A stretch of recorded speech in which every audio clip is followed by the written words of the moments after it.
बच्चों, आज हम पढ़ेंगे कक्षा 6 सामाजिक अध्ययन के अंतर्गत सामाजिक एवं राजनीतिक जीवन विषय का पहला अध्याय विविधता की समझ। आप देख रहे हैं यहाँ पर, यह आपका अध्याय 1 विविधता की समझ। लेकिन याद रहे बच्चों, एक बार जरूर से जरूर पाठ को पढ़ लें। इससे ये होगा कि जो यहाँ पर आपको प्रश्नों के उत्तर बताए जाएंगे उन्हें आप अच्छे से समझ पाएंगे और अच्छी से अपनी परीक्षा की तैयारी कर पाएंगे। यदि अभी तक आपने चैनल को सब्सक्राइब नहीं किया तो चैनल को सब्सक्राइब भी अवश्य कर दें, बेल आइकन भी दबा दें ताकि आपको आने वाली प्रत्येक पाठ की वीडियो की नोटिफिकेशन भी मिलती रहे और आप जानते रहे अपने सभी पाठों के प्रश्न उत्तर हमारे साथ। तो चलिए ज़्यादा देर न करते हुए शुरू कर लेते हैं इस पाठ के प्रश्नों के उत्तर। अभ्यास प्रश्न उत्तर में सबसे पहले बात करते हैं बच्चों पाठ के अंतर्गत पूछे गए प्रश्न और उनके उत्तरों की। तो यहाँ पर जो है, जैसे कि आपको मालूम होगा कि हम सबसे पहले यहाँ पर आपको उन प्रश्नों के उत्तर देते हैं जो पाठ के बीच बीच में पूछे होते हैं। समझ गए ना आप? पाठ के अंतर्गत पूछे गए प्रश्न का मतलब है पाठ के बीच में पूछे गए प्रश्न और उनके उत्तर। तो सबसे पहला प्रश्न है बच्चों, अपने बारे में निम्नलिखित जानकारी दीजिए। किसके बारे में? अपने बारे में, यानी आपके स्वयं के बारे में आपने कुछ जानकारियां देनी है जैसे यहाँ पर पूछी गई हैं। और ये प्रश्न आपको देखने को मिलेगा बच्चों, ध्यान दें आप, ये प्रश्न आपको मिलेगा पेज नंबर 4 पर। आप अपनी पाठ्य पुस्तक के पेज नंबर 4 निकालें और वहाँ पर देखें, आपको ठीक इसी प्रकार का एक प्रश्न देखने को मिलेगा और इसमें ये लाइनें दी हुई हैं, इन्हें आप पढ़ें और यहाँ पर आपको उत्तर लिखना है बीच बीच में जहाँ पर खाली छोड़ रखा है। सबसे पहला है, बाहर जाते समय मैं पहनना पसंद करती हूँ। तो क्या पहनना पसंद करते हैं आप यहाँ पर लिखेंगे, ठीक है। और अपने बारे में लिखना है इसलिए आप स्वयं लिखेंगे। दूसरा है, यहाँ पर आप देख सकते हैं, मैं घर में बात करती हूँ और क्या करती हूँ यहाँ पर आप लिखेंगे अपने बारे में। मेरा पसंदीदा खेल है और क्या है यहाँ पर आप स्वयं से लिखें।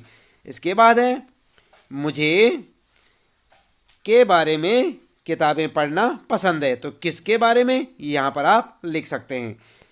क्या समझे आप? इन सारे प्रश्नों के उत्तर अपने आप आपको लिखने हैं। देख रहे हैं ना आप यहाँ पर, छात्र स्वयं उत्तर दें। तो कहाँ पर आपको उत्तर लिखना है? जो यहाँ पर जो है आपके लिए खाली स्थान छोड़ रखा है, यहाँ पर आपको अपने बारे में लिखना है स्वयं से कि आप क्या पहनना पसंद करते हैं, कैसी बात करते हैं, क्या आपका खेल है और किताबें कौन सी आप पढ़ना पसंद करते हैं। तो इन सब जगह पे आपको स्वयं से लिखना है। इसके बाद बात करते हैं बच्चों, दूसरा प्रश्न है, समीर 1 और समीर 2 में कोई अंतर? कितने? 3 अंतर लिखिए। समीर 1 और समीर 2 में कोई 3 अंतर लिखिए। और ये प्रश्न बच्चों आपको देखने को मिलेगा पेज नंबर 5, यानी कि 5 नंबर पेज पर आप देख सकते हैं अपनी पाठ्य पुस्तक के। और यहाँ पर उत्तर में क्या लिखेंगे? उत्तर लिखेंगे आप, उत्तर लिखेंगे समीर 1 और समीर 2 में अंतर और हेडिंग डाल के लिखेंगे नंबर 1, समीर 1 को अंग्रेजी ज़्यादा अच्छी आती है, वहीं समीर 2 हिंदी बोलता है, ठीक है। दूसरा पॉइंट लिखेंगे आप, समीर 1 हिंदू है, वहीं समीर 2 मुसलमान है। तीसरा पॉइंट लिखें, समीर 1 ने स्कूल में पढ़ाई की थी जबकि समीर 2 को स्कूल जाने का मौका मिला ही नहीं, वह अखबार बेचता था, ठीक है। तो यहाँ पर 2 समीरों की बात की जा रही है, यानी कि अलग अलग 2 लड़के हैं जिनका नाम समीर है, समीर 1 और समीर 2, ठीक है। और उनके बारे में आप इस प्रकार से लिख सकते हैं, आपका उत्तर हो जाएगा। तीसरा प्रश्न है बच्चों, क्या ये अंतर उन्हें दोस्त बनने से रोक पाए? और ये प्रश्न आपको देखने को मिलेगा पेज नंबर 5 पर। आप अपनी पाठ्य पुस्तक के, अपनी किताब के 5 नंबर पेज पर देखें, इस प्रकार का आपको एक प्रश्न देखने को मिलेगा वहाँ पर। और उत्तर लिखेंगे, दोनों की भाषाएं अलग थी फिर भी दोनों ने एक दूसरे से बात की क्योंकि उनके लिए बात करना महत्वपूर्ण था। दोनों की धार्मिक व सांस्कृतिक पृष्ठभूमियाँ भी अलग थी, फिर भी दोनों ने दोस्ती की क्योंकि दोनों दोस्ती करना चाहते थे। इस प्रकार ये अंतर उन्हें दोस्त बनने से नहीं रोक पाए। आई बात समझ में? तो इस प्रकार से आप अपने इस तीसरे प्रश्न का उत्तर लिख सकते हैं बच्चों, यहाँ से देखकर लिखें और अच्छा सा लिखें। चौथा प्रश्न है बच्चों, उन त्योहारों की सूची बनाइए जो हो सकता है कि समीर 1 और समीर 2 मनाते हों। और ये प्रश्न भी आपको मिलेगा पेज नंबर 6 पर। कहाँ पर मिलेगा? पेज नंबर 6 देखें आप अपनी पाठ्य पुस्तक के, इस प्रकार का एक प्रश्न आपको मिलेगा और इसका उत्तर क्या लिखेंगे? उत्तर इस प्रकार से लिखेंगे बच्चों, समीर 1 और समीर 2 लिखेंगे, हेडिंग डालेंगे। समीर 1 में लिखेंगे होली, दीपावली, दुर्गा पूजा, दशहरा, रक्षाबंधन इत्यादि। और समीर 2 में लिखेंगे ईद, मुहर्रम, बकरीद, पैगंबर मोहम्मद का जन्मदिन इत्यादि। तो इस प्रकार से आप अपना इस चौथे प्रश्न का उत्तर लिख सकते हैं बच्चों। बात करते हैं पांचवा प्रश्न ये आपके सामने, और यहाँ पर पूछा है क्या आप ऐसी किसी परिस्थिति के बारे में सोच सकती हैं जब आपने उससे दोस्ती की जो आपसे बहुत अलग हो। इसका वर्णन एक कहानी के रूप में कीजिए। और ये प्रश्न भी आपको मिलेगा बच्चों पेज नंबर 6 पर देखने को मिलेगा इस प्रकार का ये प्रश्न आपका। और इस प्रश्न का उत्तर यानी कि पांचवें प्रश्न का उत्तर आप क्या लिखेंगे, चलिए देख लेते हैं। तो यहाँ पर जो है आप जो है एक कहानी लिखेंगे और स्वयं से लिखेंगे अपने मन से। क्या आप ऐसी किसी परिस्थिति के बारे में सोच सकती हैं जब आपने उससे दोस्ती की जो आपसे बहुत अलग हो। इसका वर्णन एक कहानी के रूप में कीजिए। तो आप क्या लिख सकते हैं कि समीर जो है दूसरे समीर के बारे में आप लिख सकते हैं कि समीर का व्यवहार कैसा है और वह कैसा लड़का है, उसका चाल चलन कैसा है, कितना अच्छा है और कैसे आपकी उससे दोस्ती हुई। ये सब आप जो है कहानी के रूप में यहाँ पर स्वयं से लिखेंगे। देख रहे ना आप उत्तर में छात्र स्वयं से लिखें, क्योंकि आपका दोस्त बनाना तो आप ही उसके बारे में जानते होंगे, तो इसलिए आप स्वयं से लिखें।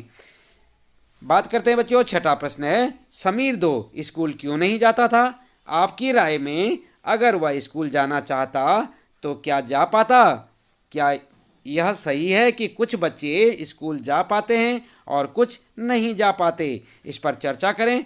और ये प्रश्न भी आपको मिलेगा पेज नंबर 6 पर। कहाँ पर मिलेगा, पेज नंबर 6 पर। ये छठवां प्रश्न है बच्चों।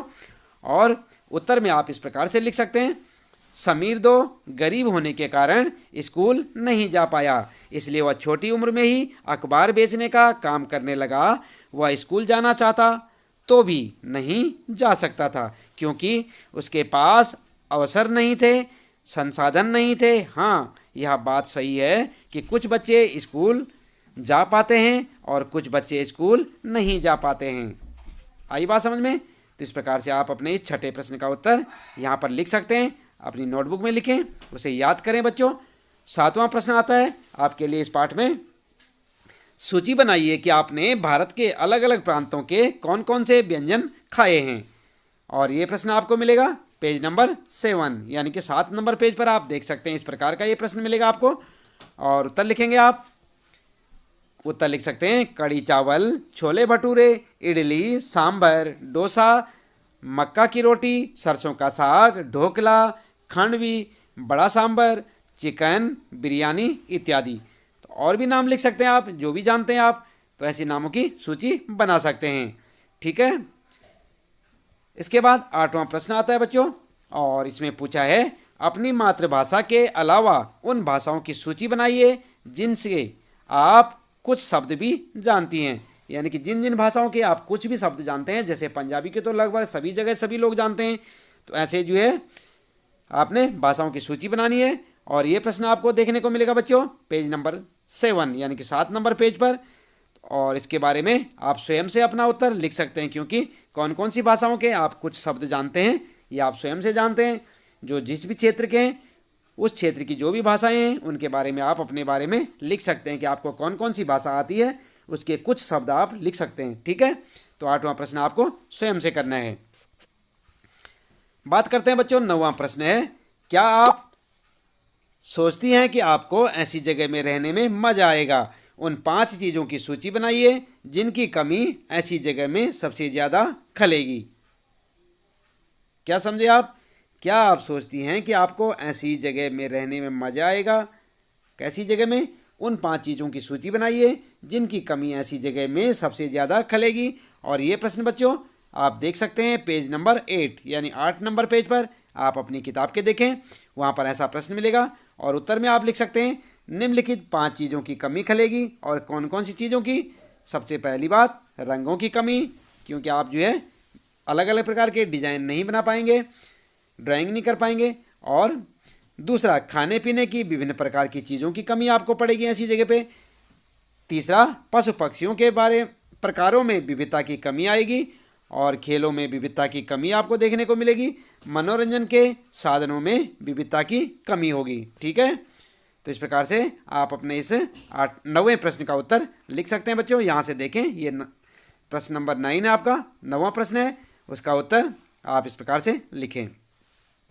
अगला प्रश्न है बच्चों 10वां, भारत के लोग विविध तरीकों से नीचे लिखे काम करते हैं। जो यहाँ पर लिखे ना वो काम, यहाँ उसमें से एक तरीका बताया गया है, 2 और तरीके लिखिए। और ये प्रश्न भी 8 नंबर पेज पर आप देख सकते हैं। और यहाँ पर जो है इस प्रकार की आप अपनी पाठ्य पुस्तक में देख सकते हैं। यदि आपको यहाँ पर साफ साफ नहीं दिख रहा है तो आप अपनी किताब में देख सकते हैं बच्चों। कहाँ पर देख सकते हैं? पेज नंबर 8 पर जाएं आप और वहाँ पर देखें। इस प्रकार की एक टेबल आपको देखने को मिलेगी, जैसे यहाँ पर लिखा है इसी प्रकार की। और यहाँ पर लिखा है प्रार्थना, इबादत करना, ईसा मसीह के भजन गाना और शादी करना, विभिन्न प्रकार के कपड़े पहनना, अभिवादन करना, चावल पकाना, अदालत के रजिस्टर में दस्तखत करना और मीट या सब्जी डालकर बिरयानी पकाना और झारखंड के आदिवासियों का एक दूसरे को जोहार कहना, मणिपुर में औरतों का फनेक पहनना। ठीक है, तो इस प्रकार से इसके बीच में यहाँ पर सब कुछ लिखा हुआ है, आप देख सकते हैं। अपनी पाठ्य पुस्तक में देखना ना भूलें बच्चों, क्योंकि यहाँ पर थोड़ा आपको हल्का दिख रहा होगा, तो आप अपनी किताब में देख सकते हैं। कहाँ पर देख सकते हैं? पेज नंबर 8 पर इस प्रकार की टेबल आप देख सकते हैं। और उत्तर के लिए क्या करेंगे? उत्तर के लिए भी आप इसी प्रकार यहाँ पर जो है एक टेबल बनाएंगे और यहाँ पर जो है यहाँ पर लिख देंगे आप उत्तर। क्या लिखेंगे? उत्तर सबसे पहले लिखेंगे और इस प्रकार की एक टेबल बनाएंगे आप, जैसे यहाँ पर बनी हुई है। और उसके बाद आइए जान लेते हैं इस टेबल में क्या क्या लिखा है। यहाँ पर लिखा है रिश्तेदारी दोस्तों की उपस्थिति में वरमाला पहनाकर अग्नि के चारों ओर फेरे लेना। दूसरे में पंजाब में स्त्रियों का सलवार कमीज पहनना। तीसरा लिखा है पंजाब में सिखों का सत श्री अकाल कहना।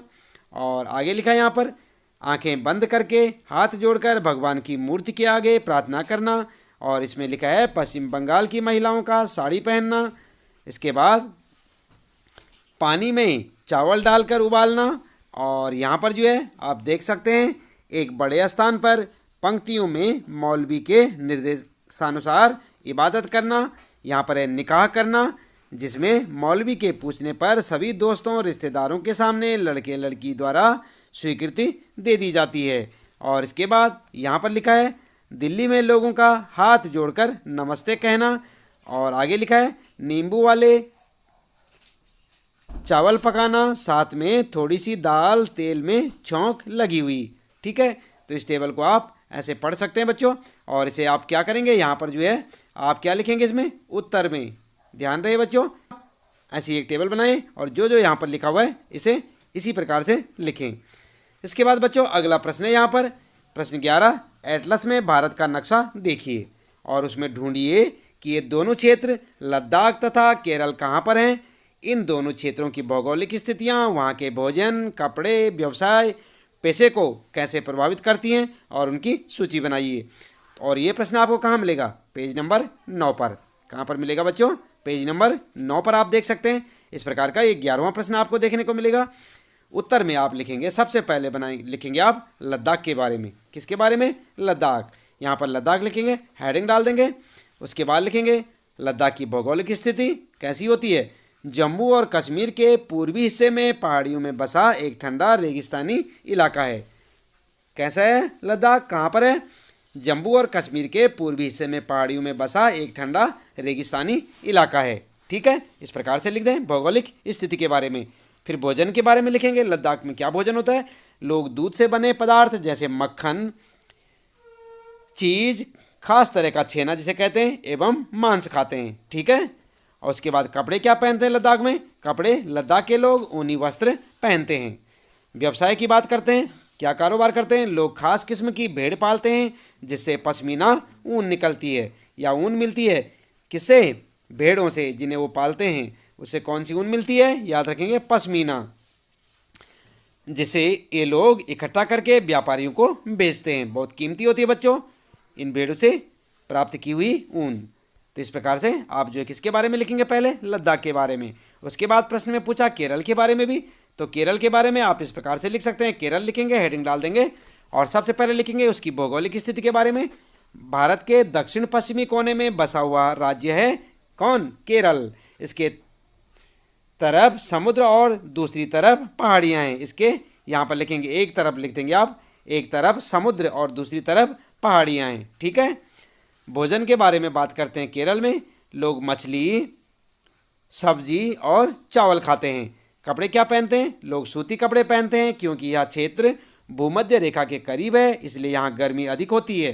तो क्या पहनते हैं जहाँ गर्मी अधिक होती है? सूती कपड़े। और बात करते हैं बच्चों व्यवसाय की, तो इनका कारोबार क्या है? केरल के लोगों का मुख्य व्यवसाय खेती करना और मछली पकड़ना है। क्या है? खेती करना और मछली पकड़ना। ठीक है। तो इस प्रकार से आप यहाँ पर लिख सकते हैं बच्चों अपने इस 11वें प्रश्न का उत्तर।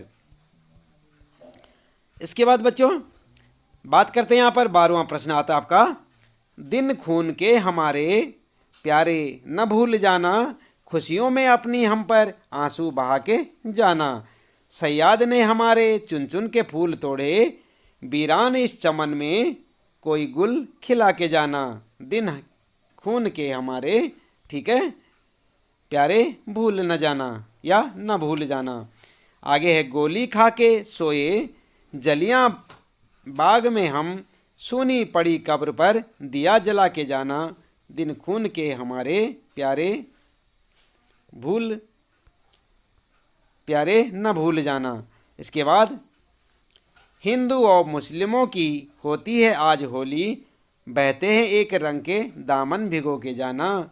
दिन खून के हमारे, और यहाँ पर कविता, कुछ जेल में पड़े हैं, कुछ कब्र में गड़े हैं, दो बूंद आंसू उन पर प्यारे बहा के जाना। दिन खून के हमारे प्यारे न भूल जाना। ठीक है।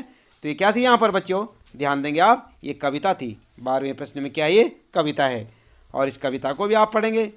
और ये कविता कहाँ से ली गई है? भारतीय जन नाट्य मंच द्वारा लिखी गई है।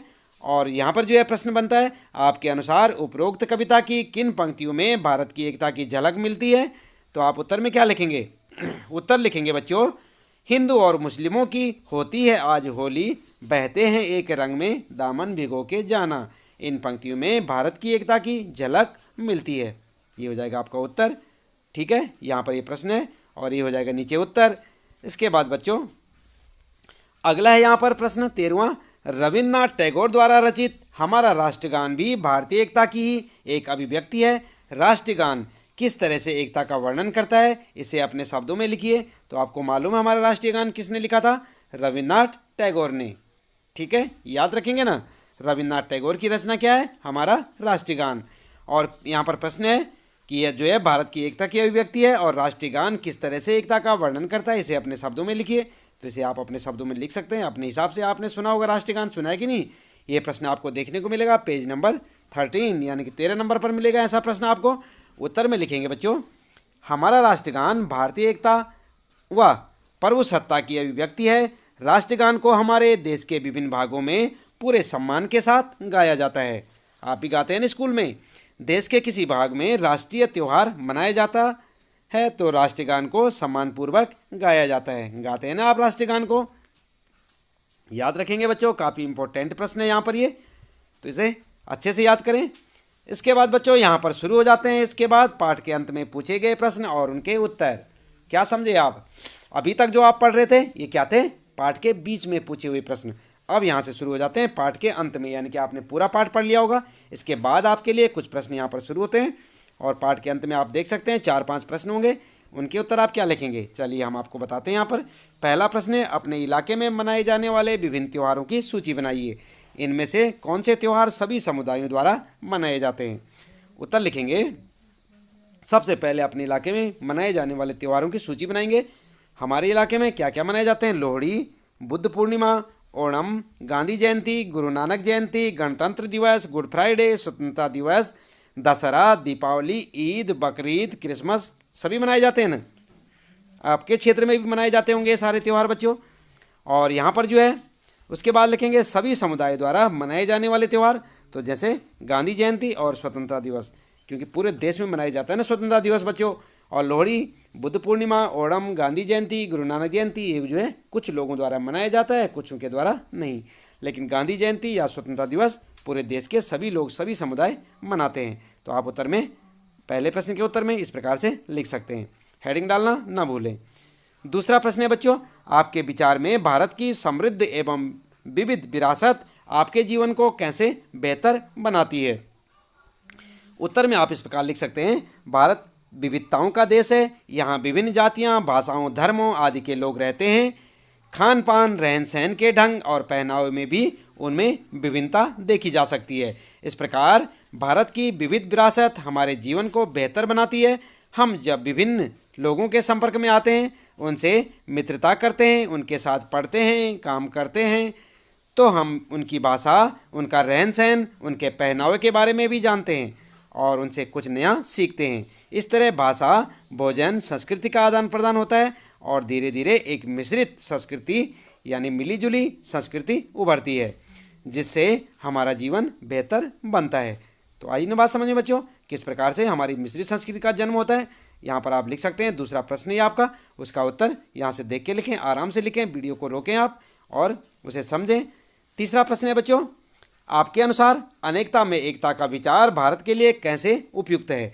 भारत की खोज किताब से लिए गए इस वाक्यांश में नेहरू भारत की एकता के बारे में क्या कहना चाह रहे हैं? तो उत्तर क्या लिखेंगे? उत्तर लिखेंगे, भारत की विविधता या अनेकता को उसकी ताकत का स्रोत माना गया है। जब अंग्रेजों का भारत पर शासन था तो विभिन्न धर्म, भाषा और क्षेत्र की महिलाओं और पुरुषों ने अंग्रेजों के खिलाफ मिलकर लड़ाई लड़ी थी। भारत के स्वतंत्रता संग्राम में अलग अलग परिवेशों के लोग शामिल थे। उन्होंने एकजुट होकर आंदोलन किया, इकट्ठे जेल गए और अंग्रेजों को अलग अलग तरीकों से विरोध किया। लोगों ने दिखा दिया कि वे एक दूसरे से चाहे कितने भी भिन्न हो, अंग्रेजों के खिलाफ लड़ी जाने वाली लड़ाई में वे सब एक हैं। जवाहरलाल नेहरू ने अपनी किताब भारत की खोज में लिखा है कि भारतीय एकता कोई बाहर से थोपी हुई चीज़ है, बल्कि यह बहुत ही गहरी है।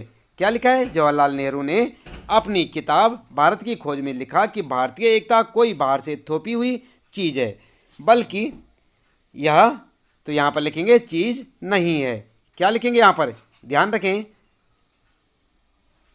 जवाहरलाल नेहरू ने अपनी किताब भारत की खोज में लिखा है कि भारतीय एकता कोई बाहर से थोपी हुई चीज़, यहाँ पर चीज़, यहाँ पर थोड़ा आप लिखें नहीं है। क्या लिखेंगे? नहीं है, बल्कि यह बहुत ही गहरी है, जिसके अंदर अलग अलग तरह के विश्वास और प्रथाओं को स्वीकार करने की भावना है। इसमें विविधता को पहचानना और प्रोत्साहित किया जाता है। इसमें विविधता को पहचाना और प्रोत्साहित किया जाता है। आई बात समझ में? तो इस प्रकार से आप जो यहाँ पर अपने इस तीसरे प्रश्न का उत्तर लिख सकते हैं। ध्यान से लिखें बच्चों। इसके बाद बच्चों आपके लिए चौथा प्रश्न है यहाँ पर, जलियांवाला बाग हत्याकांड के ऊपर लिखे गए गाने की उस पंक्ति को चुनिए जो आपके अनुसार भारत की एकता को निश्चित रूप से झलकाती है। ठीक है, तो यहाँ पर जो है भारतीय एकता को झलकाने वाली ऐसी क्या चीज़ है जो कि आपको यहाँ पर जो छांट कर लिखनी है। तो यहाँ पर क्या करेंगे आप, ध्यान से एक बार प्रश्न को समझ लें। जलियांवाला बाग हत्याकांड के ऊपर लिखे गए गाने की उस पंक्ति को चुनना आपने। किसको? उस पंक्ति को जो आपके अनुसार भारत की एकता को निश्चित रूप से झलकाती है। ऐसी कौन सी पंक्ति है? तो यहाँ पर जो है, दिन खून के हमारे प्यारे बहा के जाना। ठीक है, यह जलियांवाला बाग हत्याकांड के बाद अमृतसर में गाया गया था। गाने की निम्नलिखित पंक्तियाँ हिंदू मुस्लिम एकता को निश्चित रूप से झलकाती हैं। और कौन सी हैं वो पंक्तियाँ? ये हैं, हिंदू और मुस्लिम की होती है आज होली, बहते हैं एक रंग में दामन भिगो के जाना। ठीक है, तो ये पंक्तियाँ जो है एकता को दर्शाती हैं। तो इस प्रकार से आप अपने चौथे प्रश्न का उत्तर लिख सकते हैं बच्चों। बात करते हैं पांचवा प्रश्न है, लद्दाख एवं केरल की तरह भारत का कोई एक क्षेत्र चुनिए और अध्ययन कीजिए कि कैसे उस क्षेत्र की विविधता को ऐतिहासिक और भौगोलिक कारकों ने प्रभावित किया है। क्या ये ऐतिहासिक एवं भौगोलिक कारक आपस में जुड़े हुए हैं? कैसे? क्या समझे आप? लद्दाख एवं केरल की तरह भारत का कोई एक क्षेत्र चुनिए। कोई सा क्षेत्र जो आपके पास में हो, नज़दीक में हो बच्चों, आप उसे चुन सकते हैं और उसका अध्ययन कर सकते हैं और उसमें कैसे उस क्षेत्र की विविधता ऐतिहासिक और भौगोलिक कारकों ने प्रभावित किया है, ये आपको वहाँ पर जो है दर्शाना है। क्या ये ऐतिहासिक एवं भौगोलिक कारक आपस में जुड़े हुए हैं और कैसे? तो उनकी संस्कृति आदि के बारे में आप यहाँ पर जानकारी दे सकते हैं अपने क्षेत्र विशेष के बारे में। तो इसलिए ये प्रश्न आपके लिए स्वयं के लिए करने के लिए आप इसके बारे में स्वयं से विचार करें। ठीक है, तो इसके साथ ही बच्चों इस पाठ से संबंधित यहाँ पर प्रश्नों के उत्तर समाप्त होते हैं। उम्मीद है कि आपको इस पाठ से संबंधित प्रश्नों के उत्तर जो यहाँ पर बताए गए वो आपको अच्छे से समझ आए होंगे। आप इन्हें अपनी नोटबुक में नोट करें, अच्छे से याद करें, अपनी परीक्षा की अच्छी सी तैयारियां करें और इसी प्रकार लगातार जुड़े रहें हमारे साथ, देखते रहें चैनल को और जानते रहें अपने सारे प्रश्नों के उत्तर। यदि अभी तक आपने चैनल को सब्सक्राइब नहीं किया तो चैनल को सब्सक्राइब अवश्य कर दें, बेल आइकन भी दबा दें ताकि आपको आने वाली प्रत्येक पाठ की वीडियो की नोटिफिकेशन मिलती रहे। मिलते हैं फिर अगली वीडियो में।